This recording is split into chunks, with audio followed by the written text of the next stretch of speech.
क्या भाव है तेरा? ये कचरा $100 पर हेड जनाब। $2000 के पैक कर दे। तो दोस्तों जब हम मार्केट जाते हैं तो तरह तरह की आवाजें सुनते हैं, आलू ले लो, प्याज ले लो, सब्जी ले लो, केले ले लो। लेकिन पाकिस्तान में एक और सी कहानी है। वहां से आवाज आती है नंबर 1 आर्मी ले लो, नंबर 1 आर्मी पर प्राइस लगा है और बहुत बढ़िया। जी हाँ दोस्तों, आसिम मुनीर ने लगा दी है बेस प्राइस हर एक पाकिस्तानी नंबर 1 आर्मी की $10,000।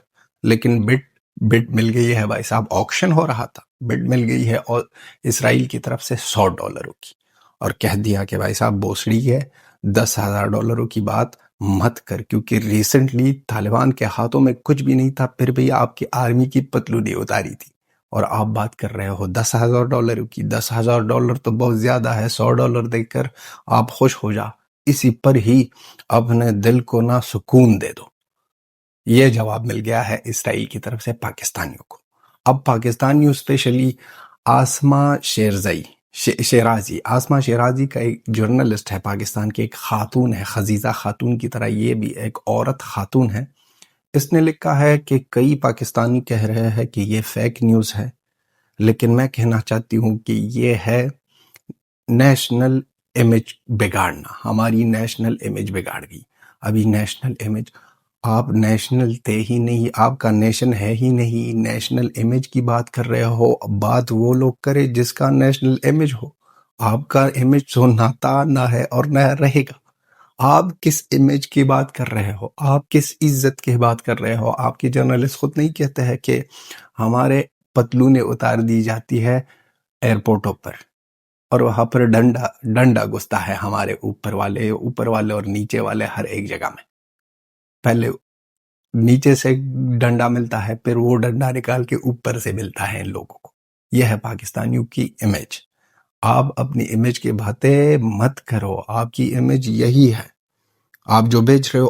और एक्चुअली इसके बीच एक पाकिस्तानी क्रिकेटर है, उसके लिए बहुत ज्यादा भाई साहब चिंता हो रही है कि उनका जो मानसिक संतुलन है वो और भी बिगड़ जाएगा भाई साहब, और भी बिगड़ जाएगा। उसका नाम है मोहम्मद रिजवान। कांड तो उस बंदे के साथ हुआ है भाई। 2023 के वर्ल्ड कप में बंदे ने सारा man of the match award ना, सब कुछ ना डेडिकेट किया फलस्तीन के लिए। फिर हो गया ऑपरेशन सिंदूर, जिसमें घुसकर भारत की आर्मी ने घुसकर पाकिस्तानियों के ठिकानों को निशाना बनाकर चुन चुन के मारा। सिविलियन को कोई नुकसान भी नहीं पहुंचा। वहां पर मोहम्मद रिजवान की तरफ से एक पोस्ट आया था कि हम सपोर्ट करते हैं अपने आर्मी को। अब वही आर्मी बिकने वाली है और वहां पर जा रही है कि वहां पर लड़ाई करे, वहां पर कुछ करे। तो ये पाकिस्तानियों के लिए बहुत ज्यादा अफसोस की बात है। लेकिन बहुत ज्यादा जो अफसोस हो रहा है लिपस्टिक मुसलमान वालों को। तो दोस्तों हमें बहुत ज्यादा बुरा लिपस्टिक या क्लियर लग रहा है, क्योंकि लिपस्टिक या किस तरह हालत में होगा, लिपस्टिक या क्या सोच रहा होगा कि हमारी आर्मी तो भाई साहब उस पर बोली लगा रहे हैं, लोग बोले लगा रहे हैं। और आसिम भाई साहब, ये कौन सा कॉन्फिडेंस है? ये कौन सा कॉन्फिडेंस है कि हर एक जंग में आप ना तालिबान के अगेंस्ट हारे हो? वो तालिबान जो सारी दुनिया कहती है कि कुछ भी हाथों में नहीं है, जो जिसका एयर डिफेंस ना कुछ भी नहीं है, हमारे साथ वहां पर कुछ भी नहीं है, फिर भी आपकी पतलूनी उतार दी और वहां पर जाते हो इसराइल के सामने कहते हो कि 10,000 दे दो। अभी ये भी भाई साहब कॉन्फिडेंस देखो कितना बढ़िया कॉन्फिडेंस लाते हैं ये टेबल पर ये लोग। ये वक्त गया जो जनरल परवेज मुशर्रफ ने अपने बुक में खुद ही लिखा था और ये कंफर्म किया था कि मैंने वो पिछला तालिबान जो पहले आए थे, उस वक्त ना बहुत ज़्यादा तालिबान, जब यूएस ने अटैक किया अफगानिस्तान पर, उसका साथ दिया था मुशर्रफ ने। और मुशर्रफ ने खुद ही इकरार किया था कि हमने बहुत ज़्यादा अलकायदा और तालिबान के नाम पर अफगान्स दिए हैं अमेरिका को, और उसके बदौलत हमने पैसे लिए हैं, हमने देकर उससे पैसे लिए हैं, जिसमें एक है मुल्ला अब्दुल-सलाम ज़ईफ। सबको पता होगा कि इस बंदे पर इसने कितने पैसे लिए हैं। मुल्ला ब्रादर, इस लोगों ने कितने पैसे लिए हैं। पाकिस्तान सिर्फ एक बिजनेस का अड्डा है, और ये बिजनेस उस तरह का बिजनेस नहीं है जिससे आप और हम या किसी पाकिस्तानियों को फायदा मिल जाए।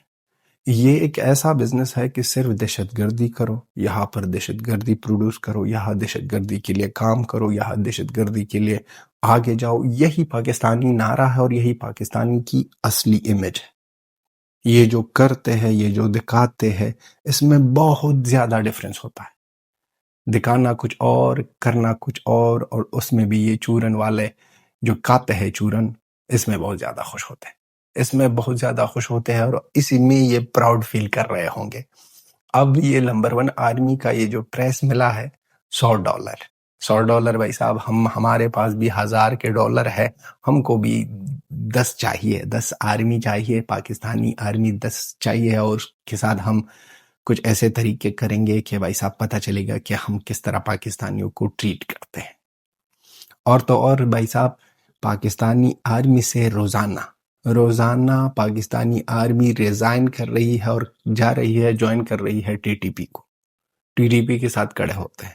کئی تو بھاگ جاتے ہیں، کئی تو ریزائن ہی نہیں کرتے، ایسے ہی بھاگ جاتے ہیں کیونکہ پاکستانی آرمی کی طرف سے کہا گیا ہے کہ مارو.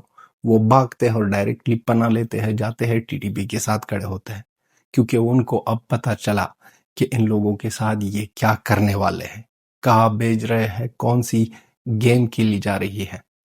سب پاکستانی آرمی، یہ لوگ تو صرف افغانستان پر انگلی اٹھاتے ہیں، افغانستان پر انگلی اٹھاتے ہیں اور کہتے ہیں بھارت کے ہیلپ سے افغانستان یہ کر رہا ہے، افغانستان وہ کر رہا ہے.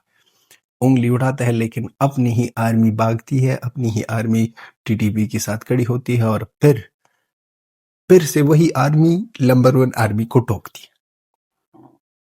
اس آرمی، اب یہاں پر ٹی ٹی پی کا وہ جو اور بھی نا پاور زیادہ ہو رہا ہے، وہ اس لیے کہ وہی آرمی کو پتہ ہے کہ ہمارا نمبر 1 آرمی کیسا کھیل کھیلتا ہے اور کیسے ہم اس کو مار سکتے ہیں اور کتنا غیرت ہے اس نمبر 1 آرمی. تو اس کو دونوں سائیڈوں سے پتہ ہوتا ہے. تو اس لیے نمبر 1 آرمی کی عزت اور ذلالت، عزت تو دور کی بات، ذلالت ایسی ہی کنفرم ہے.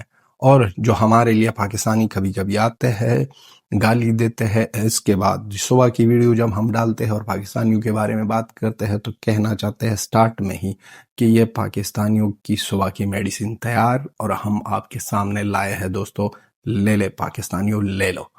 تو پاکستانیوں کی یہی ذلالت اور یہی ناپاکی ایسا ہی اس کے قسمت میں ہو. اور ہمیشہ ہم دعا کرتے ہیں کہ اس طرح کی چیزوں میں برکت چاہتے ہیں بھائی صاحب، اوپر والے سے برکت چاہتے ہیں کہ پاکستان اور بھی اتنا ذلیل ہو کہ $100 پر آتے ہو اور پھر یہ نیشنل امیج کی باتیں کر رہے ہیں.